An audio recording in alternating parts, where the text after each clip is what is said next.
Oh, that's pretty cool. I'm going to have to look into that. I didn't even know that was in the game. That's wicked. You need to get Vulcan somewhere, right? I would hate that. A lot of people are wondering if they can skip PvP. I think you can.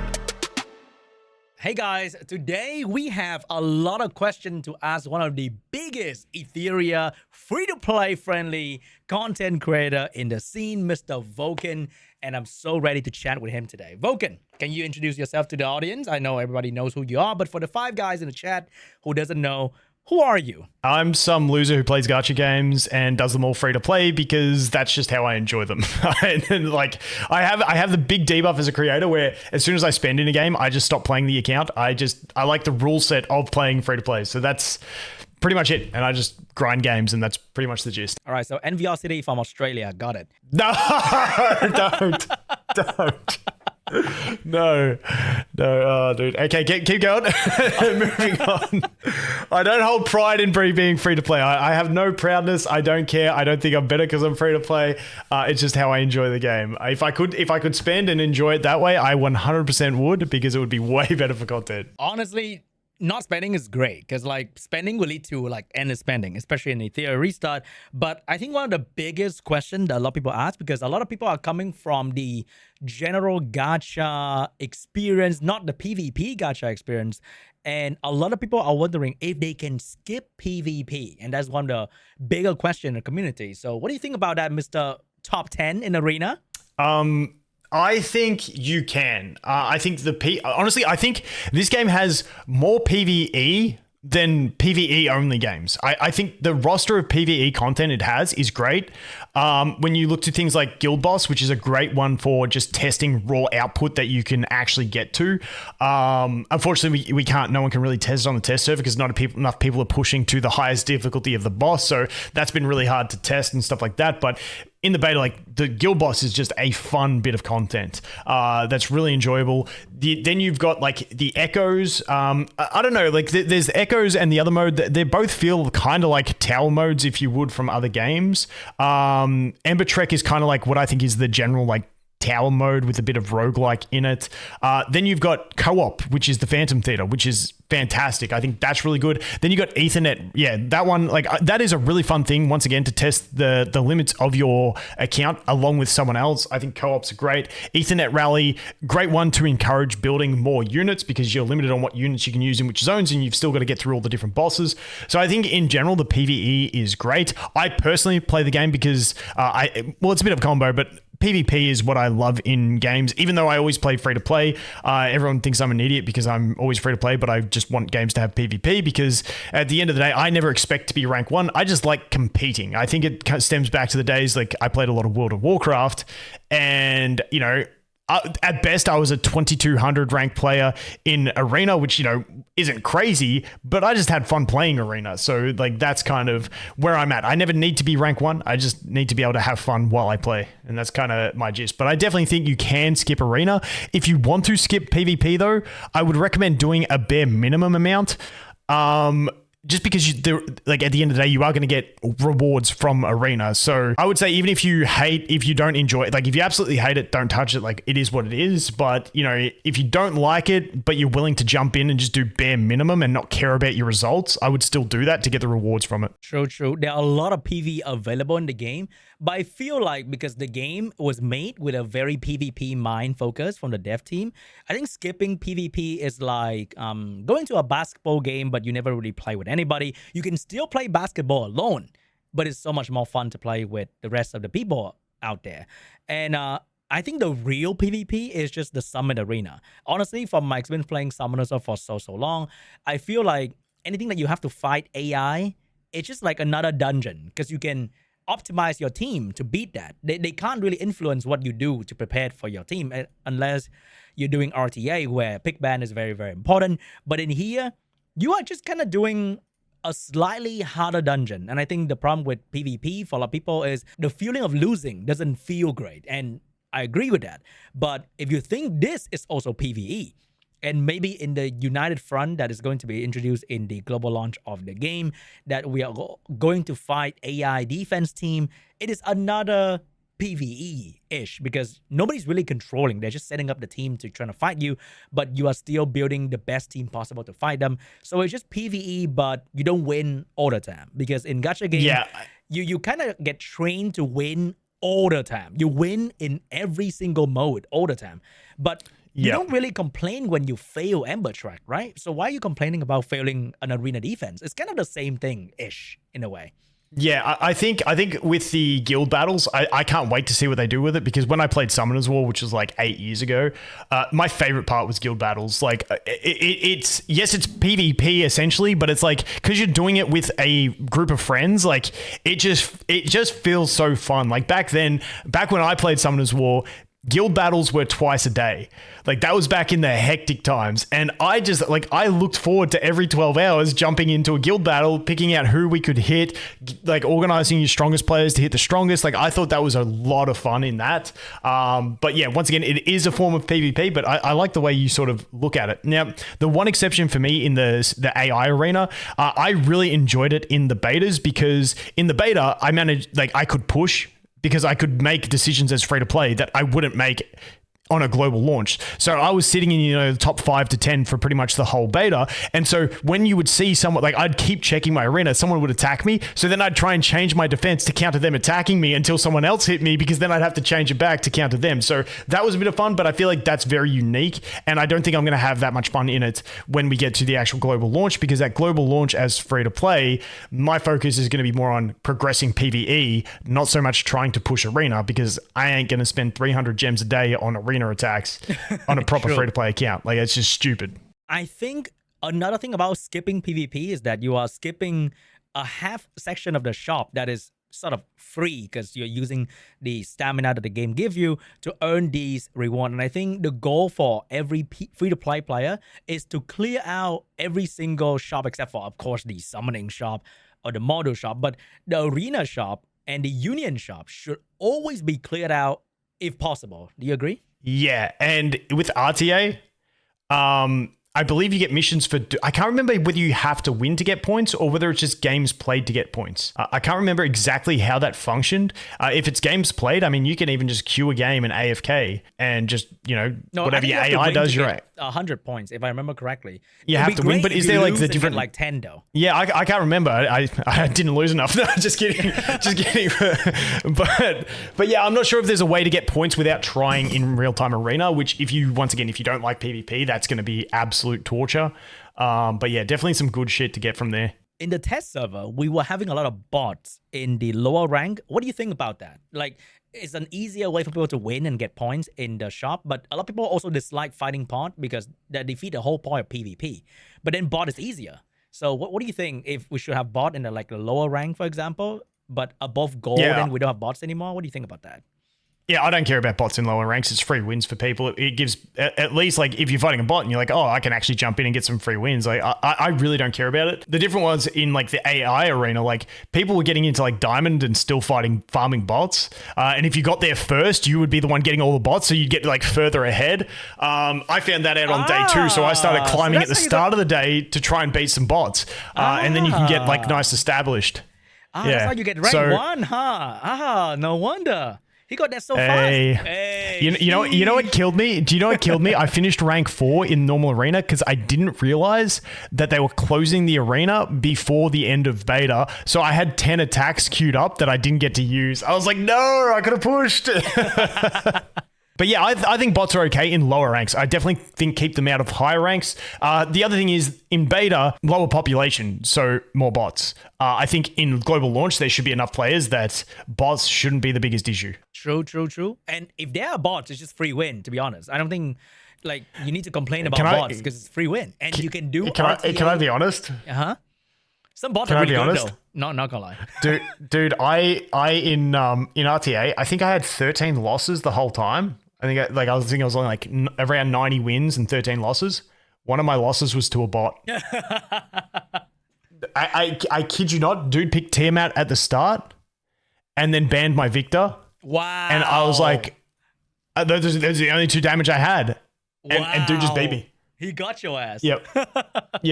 Yeah, it was a bot. I was like, no way. And it was fast too. I was like, oh, dude. But I think it may not have been a bot though, because the bots are always the ones with name.name. Mm-hmm. But apparently if you do random name generator at the start, this is what I heard. I don't know if it's true. Don't quote me on it. It's kind of like Dupes in real time. We don't know. This is just hearsay. But apparently if you do randomized name, it gives you one of those names as well. So it might actually be a player. My thought in actual launch was to get a randomized name for my account that looks like that. So people would think I'm a bot with because bots normally have the lower stats and stuff, and then they would just swing into me, and then it's like, nope, not a bot. So I may do that. All right, you're gonna name yourself Vol.kin, okay? Nobody will know. Nobody will ever know. Vol.kin.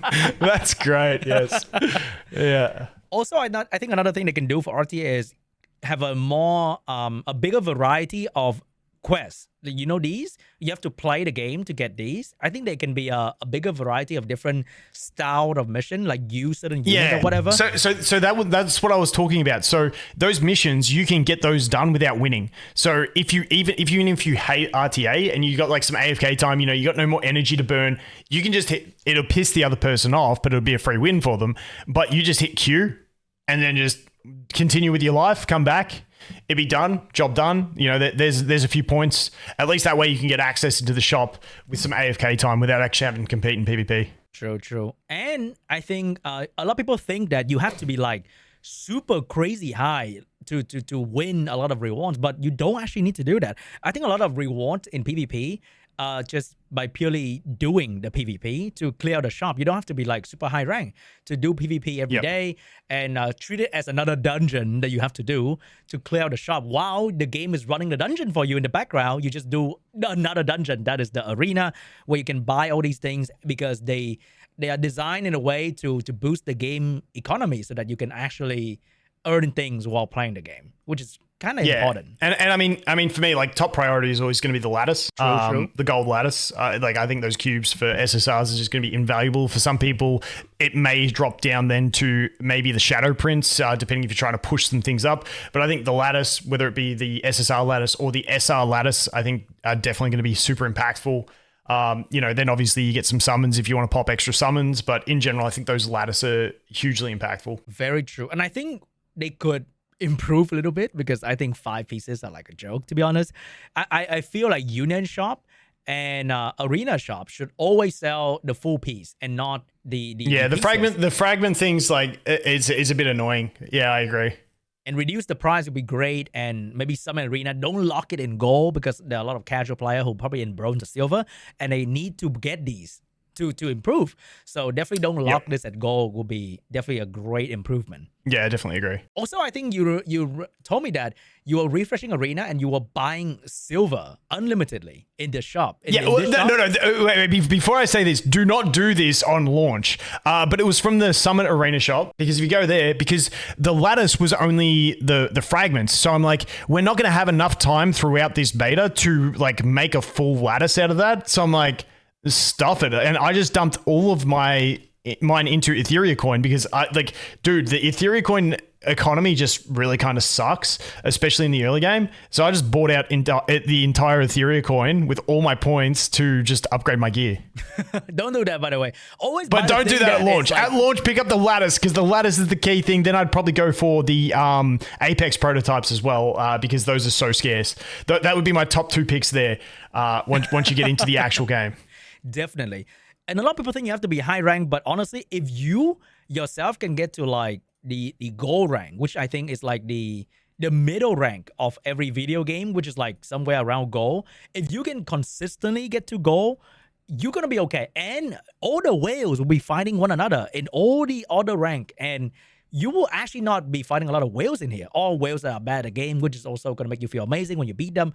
But if you can get gold in like arena, in all the arena, that would be like an incredible place to be, to consistently get more income for your future banner pool, for sure, right? Yeah, definitely. Another thing I would like to see them do maybe to aid with that is like have a limit on how many times one person can attack you in arena. I mean, maybe this was a me problem in beta because I was in the higher ranks and we were all competing for like that rank 1. But, when you get hit 15 times in a row by one person, it kind of feels bad that you get tanked all that rating. Oh, because they know they can farm you. Now they will farm you forever. Yeah, that's it. It's crazy. But you only have like a certain amount of refreshes you can do, right? So the best they can hit you is like 5 times. Because if I you win, just start. can I hit them again? No, you just start spending 20 gems per refresh. Like this one? Yeah, I'm not gonna lie. I had a dude. Yeah, Oh, keep clicking. Yeah. Oh, I never knew you can keep doing this. Yeah, so I had one dude hit me like 8 times in a row. I hit him, I think, 14 times in a row. Revenge. Just out of pure spite. Yeah, it was like, yeah, but I don't know, something like that. We'll have to wait and see. But at global, it shouldn't be as much of an issue because it'll probably be harder to find the same people on global. I see. Yeah, that'll High be population. something. Do you think they need to hide name in the arena so that you don't know who you're hitting? That'd be great. No, I think that's some of the fun of it. Is it? Because you can farm people defenses. Like you can also because in the future where there are guild, there will definitely be like alliances where the guild alliance will not hit one another to boost one guy into the highest rank possible. So hiding name. I hate that shit. Yeah, that sucks, right? Let's say you're in the high rank. I think that would be a cool thing. Hide names, so like you just hit someone, you just see their defense, and then you hit them, and then it's like at the end, it's like, you're guilty, you idiot. Oh yeah, then that's more fun, right? But if you don't, then there'll be a targeted attack where they will never give you rank 1 if they want to. They can. I feel like that was a thing in Summoners War back when I was playing, where there was massive complaints about guilds boosting one person to get rank. Because like at rank 1 back then, I think you used to get like a Nat 4 LD for finishing rank 1 or something, and so like they were boosting their own guildmates. Yeah, I remember that. So rank 1 here is a full yellow lattice or something like that, and then you have 5 summons. So that's pretty good, and they can just like rotate their favorite rank 1 for the week or whatever. That'll be lame, and that will probably happen. To be honest. Yeah, but then everyone else is getting worse rewards. I just don't see the value in it. I just hate that kind of thing personally. Maybe hiding name will be a thing in the future, or only hiding name for like the super high rank, so that there's less coordination for getting rank 1. Like after getting to top 100, you will not see name anymore. I think that's a pretty cool idea. Yeah, because I think below that is like not too crazy. Like the rewards are not like mind blowing. But from top 100 and above, you get Lattice, and that is like, ooh. Very important. Yeah. Yeah, what 100%. If your guild boosts you? You're the free-to-play guy. You need to get Vulcan somewhere, right? No, I would hate that. There's nothing worse I hate than feeling like I didn't earn something. You know what I mean? But you can't stop that. Your guild can just boost you out of your. You can't control that. They want to boost you. Yeah, but then I can leave the guild. You know what I mean? Like I don't know. I hate stuff like that. It just does my head in. Yeah, that will suck. Now that'll be lame. What do you think about the Fearless Arena though? I think not a lot of talk are being done about this, which is one of their more a unique system in the game. Did you play it out of curiosity? I think I played once. But I really liked it. I only did it enough to get the extra stamina because when it unlocked, it was still like grind phase. I'm like, I just need that stamina. I'm not going to waste time in here. But I thought it was a really good system. Some of the pairings were shit, but obviously limited players, there's only so much you can do. But I loved it that, the games all happened simultaneously. There was a time limit so that a game would finish early if it had to because, that's the time limit that I want to keep everyone waiting. I feel like a lot of the systems were really clean. I would love to see custom rooms for this where you can get 8 people into a room and then you just play the tournament in the room. I think that would be an absolute amazing sort of use of it. Like we've already got that setting over here for 1v1 matches. If they could do tournament mode, I think that would be sick for that. And even especially if you could expand the tournament to be 16 players, 32 players. Like I'm not expecting that, but I feel like that's where they can go if it gets really well received. I thought it was a fun format, but it's one of those formats where in the beta we were too much in grind phase, so I didn't get time to sit down and enjoy it because at the end of the day I was just doing it for the rewards that it gave, and that was it. I think this is what you can do right here. I can click on bracket and then this happened. You can actually set it up. What? Oh, you can have your own tournament, Vulcan. Sheesh. Oh, that's pretty cool. I'm going to have to look into that. I didn't even know that was in the game. That's wicked. Yeah, every weekend you can join the Vulcan tournament for $500. Ding, ding.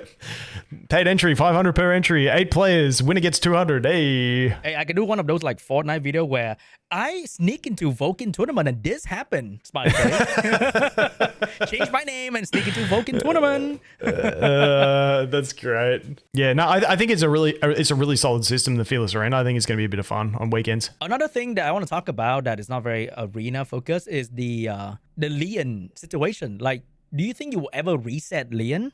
And yes, does it make sense to like have this kind of event where you have to upgrade Leon though? It's kind of weird. Like, what if I don't want to? So based on the beta playthrough, once you do the 2 skill ups, you can reset. So somewhere probably here. I still think she's perfectly good to take up to 5 or 6 star. I just think making her your first skill up character, I just don't like that. I think they should change it to, because once you get later into these, there's never specific, like early on, there's specific upgrade Leon. Later on, it's just like, do this to an SSR character. I think it should be skill up an SSR character. But if it stays as Leon, I'm just going to, as soon as I get the 2 skill ups done, I'm going to reset. So I've got those back. With the reset event, you get, I think it's 5 or so resets. The first one is free. Then they start costing like 100 or 200 gems and it goes up from there. You won't have the event unless your account is brand new. Yeah, so it only lasts for the first 7 days of your account. Yeah, I'm going to reset my Leon because I feel like those, like your first 2 SSR skill ups, I don't think she's the one that I want to be investing them into, especially depending on what progression path you choose to take. Now, some people will be going a Terramathon progression path to farm him first. Me personally, I'll probably be going the Doki Doki farm first. So I want to be putting my skill ups into units that are going to help me with my progression. And true. Leon with Doki Doki doesn't pair. Yeah, she's pretty much like I feel like this is more of a quest to help you beat Terramathon instead of a quest to build Leon in a way. Yeah, definitely. But I don't know. Yeah, I just don't. I think the fact that they have that reset is nice. If they could remove it being required to do her, it would give you an extra free reset. But at the end of the day, I'm happy to just use one of my resets to get those cubes back. I see. That's what I did too for my beta run, and I didn't feel like I really need her for any content because for Terramathon, you can actually just build any other Dieting or Victor to be your main damage dealer, and you can actually just beat that with these characters just fine. Yeah. Especially if you decide to farm, say, Doki Doki first, and then you've got better gear, and then you can just step into Terramathon with one of those guys and just stomp it. I think the big thing over there is having a buff remover, which you got Turandot, I think her name is, but you have to play her on manual to strip because her stupid AI makes her use the skill 3 first. Yeah, Turandot, she's an SR, I think. With the chakram. I've been trying out Mia in the test server, and I got a pretty sick run with this character because she's stripped with the perfect AI, unless you get attack and then she start healing, which is bruh. But if you get to move first and you get to strip, then she always strip with the skill, which is absolutely incredible for Terramathon because she pushed back the meter as well. I mean, pushback is super solid, but Turandot has like 120% turn meter reduction if it all lands, which is huge. I see. And then she's got a 3-turn cooldown attack. This character, Mia, yeah. I think the problem with Mia is that you don't need her. Essentially, is like if you pull her day 1 from standard banner, like build her. But we all get Ling Lo, and then we've also got Sanya as an SR, which covers 2 elements. And I feel like what you need is 2 element healers, and then building a third is like just on top of that. So if you've already built those other 2, it feels like a long time before you really need to build a third healer, if that makes sense. True. I think of her more as a AoE strip. I feel like in the future where people will start realizing that immunity is going to matter, they're going to slow down their Marvel and they have to build this kind of character so that she can strip. 100%. When you look to Arena and stuff like that. Yeah. A lot of things I look at, like when I'm looking at it, like from my point of view, is like, I want to be farming Inferno modes. Like that's my first point of call. And then everything after that is supplementary to getting Inferno on farm, because that's like gear is everything. And if you get to level 50 and you can't farm Inferno, you're going to feel like you're falling behind. And speaking of Inferno, I've been farming Inferno in the test server to see what it feels like to farm Inferno. And not gonna lie, it has been quite terrible, and they need to change something about it, because when you farm Inferno, you can still drop gear that are kind of worthless. Matrices. Like they have the 2 matrix bonus, and they don't even have 4 substat. You know what's worse than that? Getting 2 matrix with 4 substats and going, shit, now I can't make sets. Yeah, it's so weird that you're already farming the hardest content of the game, and they're not that easy, by the way. It takes a while to get there, to get like a good run, safe run as well, and you're still dropping things that you probably can never really use if you want to upgrade your character from the lower tier. And I really think they need to change something about farming in the end game, because for upgrading stat for summoners world, right? You will upgrade your stat before you unlock the new stat. So if you have speed in the two substat, you can upgrade speed twice, and then you unlock the new substat, and that's a way for the lower tier gear to have high roll in speed. But here you have to unlock all the thing, and then now you have a low chance to land speed before. Yeah, it's just and the low upgrades are really expensive, and at the moment they only refund 40% of the cost when you sell them, so it's like the economy for the silver really sucks.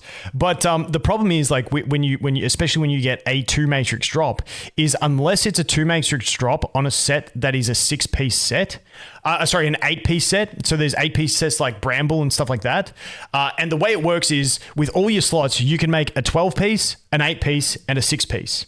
Now the 8-piece is the only one that has leeway for it to have a 2 matrix on a piece of gear, because you can still get 3 on another piece of gear and 3 on the shell, and then you can have 1 with 2. But if you're trying to still do a 12, 6, 8, and you get a Swift set with 2, that's useless, because now you can't make the 12 with 4 with the shell and 3 pieces. Farming feels still not really good, even in Inferno, which shouldn't be the case because it gets a while to get there. I think for casual player, it's gonna get even way longer to get to Inferno because they are very cautious about their stamina refreshes. But even getting here will feel like cheeks for the endgame player. Yeah, 100%. And like I said, I don't know if we said it in the video we recorded on mine just before or on this one, but I think them having a skill priority for characters, like when we go into the auto mode, like you can set your target priority, but I think if we can get a skill priority, that would be so huge, because for instance on the beta, Inferno Doki, if I got my Tiamat to use skill 2 first, 100% clears. If I left it on auto and she used her skill 3 first, it's about 10% clears. And it's such a big difference just based on what the AI priority is. So hopefully they adjust something there, because at the moment, all we can do is target priority, which isn't the greatest and leaves a lot of characters feeling bad.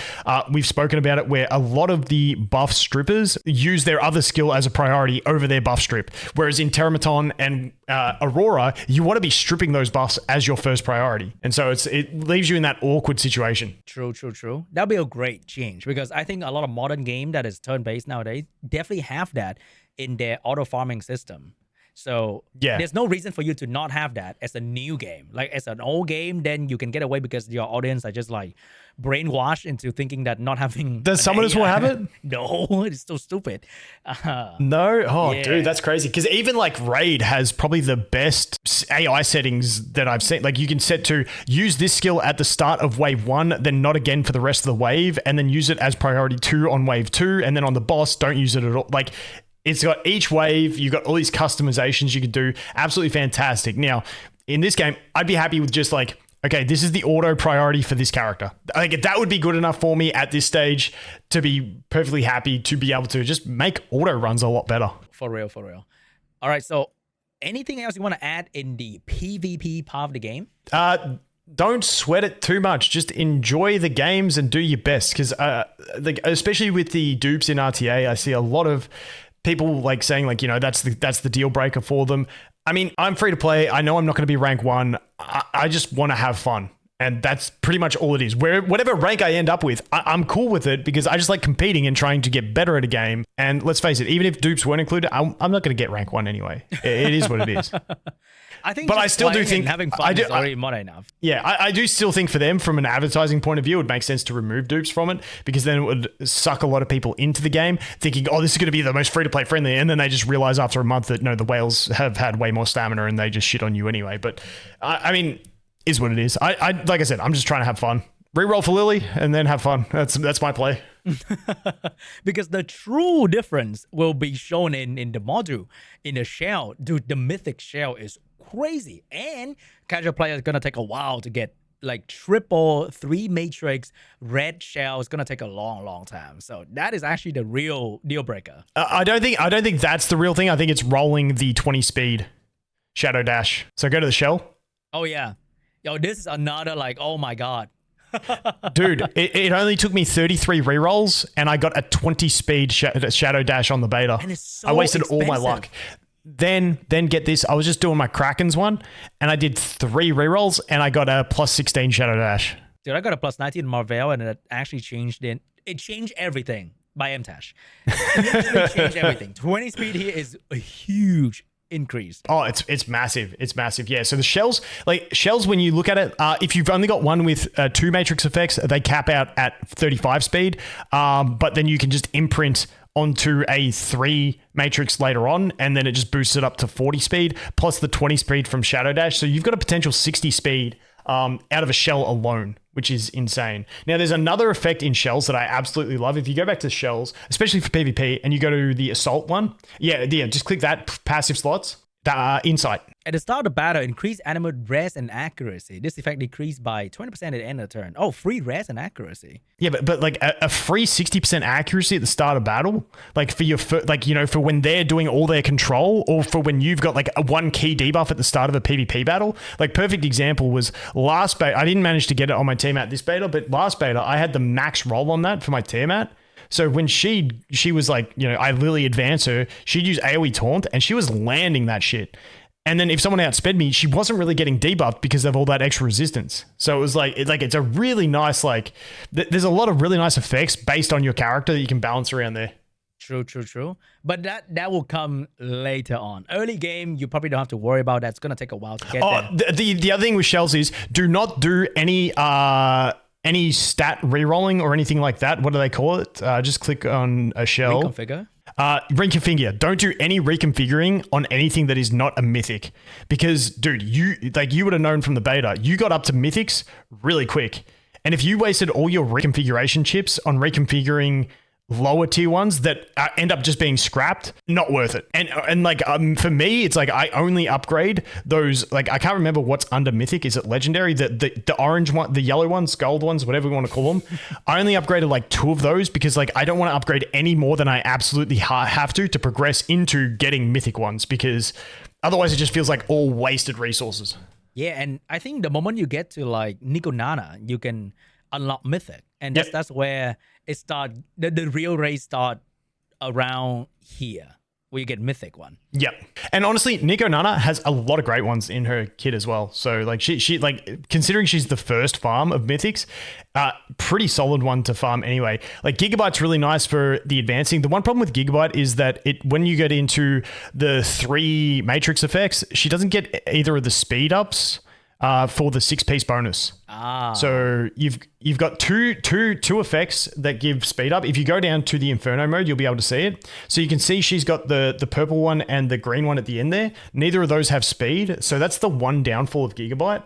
Is that, it's all about advancing and turn advance, but she doesn't get any of doesn't get any of the speed. Whereas if you look at the one on Alicorn, the last one there, the purple one, is the speed and accuracy one. And if you go to old mate at the start, the White Fang, if you go back into Nico, White Fang, he gets the speed one there as well, speed and attack. So because speed's so important, those are really nice 6-piece sets. But yeah, I mean, those are really solid ones. Gigabyte, Alicorn, and then especially White Fang does so much damage. I had that thing on my my Victor, and the dude in arena would maybe do 60% of HP of someone, and then the White Fang would finish them off for 40%. It hits like a truck. So honestly, Nico being the easiest one to get into farming, you get pretty decent drops out of it. I think it is because Gigabyte has no cooldown. That's why they have to kind of balance this thing out, because it has no cooldown. It's one of the only shell that's no cooldown. So it happens all the time. It's so nice. It can be very, very scary. And the great thing about it is if you've got enemies controlled, them ending turn from being controlled still counts. And so you keep getting the action advance. So I loved using her on my Kraken for my Doki runs and stuff like that. So for PvP, I was running Gigabyte on Linglo, and the cool thing is she's gonna come between the 2nd and the 3rd unit of the enemy team somehow. And so many times they would apply defense break about to kill me, and then boom, never mind, just kidding. Yeah, cleanse. And then cleanse everything, and then they can't do anything anymore. So that's pretty cool, and I think that's one of the main way for you to compete if you're getting outsped. There are many ways in the game that is not very obvious at the start where you can use to compete by being outsped, which is one of the biggest way that whale's gonna do to you is to outspeed you and trying to cleave you. They love doing that because that's like the alpha male way of playing turn-based game, right? So there are many ways for you to cut in between and to stop it from happening, especially with like Linglo or Veronica with the anti-death buff. That's gonna be like huge in the future. Have you read Bloodbath set and the Lighthouse shell? Effect res. Like you can't take more than something, right? So another set that stop you from dying. Yeah, so if you take more than 20% of if one attack does more than 20% of your health, the rest of the excess past 20% is reduced by 55%. So that stops you getting like nuked down. And then if you go into Lighthouse, which is a shell. Another one. Heal you. Increase the turn meter if you're about to die. Yeah, so if you take damage over 25%, I can't actually see what it says there. I think it's over 25% of max HP. Yeah. You get a heal and a boost. Pretty much. And it's on a 2-turn cooldown, which isn't massive. So like it's a nice way to, get out sustain the potential burst that they can do. So you've got all these different ways. I feel like they've tried to implement plenty of ways to counter speed meta. Speed is always going to be very important because obviously speed isn't just who goes first, it's cycling, and cycling is so important. But I do like the amount of ways they put to try and give you options to try and go against the speed meta. Yeah, this is one of the way where you can build your defense to survive a Messiah, because that's a lot of way people are going to try to cleave early on is to boost Messiah, and then boom, they win, right? But then they don't. Yeah. And then they don't. It's like, what do I do now? And the weakness of cleave calm is they're always very squishy. They're like glass cannon type build. So if you survive and you have a Tiamat to start buffing and turn into ultimate form, oh boy. Oh, and Bramble, oh boy, it's over for them. Dude, can I just say, like, Tiamat PvP, it's kind of annoying, but it's so entertaining as well when it's just like, every time you attack with your Tiamat, you're like, please don't proc their Bramble, please. And you're like, yes, and then they attack you, and then you Bramble, and you're like, get wrecked. But it's like, a lot of Tiamat mirror matches just feel like Bramble offs to see who wins enough coin tosses on Brambles. Yeah, it's pretty fun. And she's so tanky, like holy shit, that would be so much fun. But yeah, I think we yapped a little bit too much already. I think that's good enough for now. No, the main question was just about can people skip PvP and do they get enough rewards in all the other modes? And I think we cover all of that stuff, and we do get a lot of stuff from PvP, but we also get a whole lot of stuff in other events and PvE mode, and we haven't seen the full release of the game yet because they mentioned in one of their announcements that there'll be new events coming out. So hey, that's more free shit. So that's gonna be great. 100%, can't complain with free stuff. All right, but anyway, guys, that's it for me today. And huge shout out to Vulcan for spending the time with me today. And hope you guys enjoyed the video. Thank you so much, and I'll see you guys in the next one.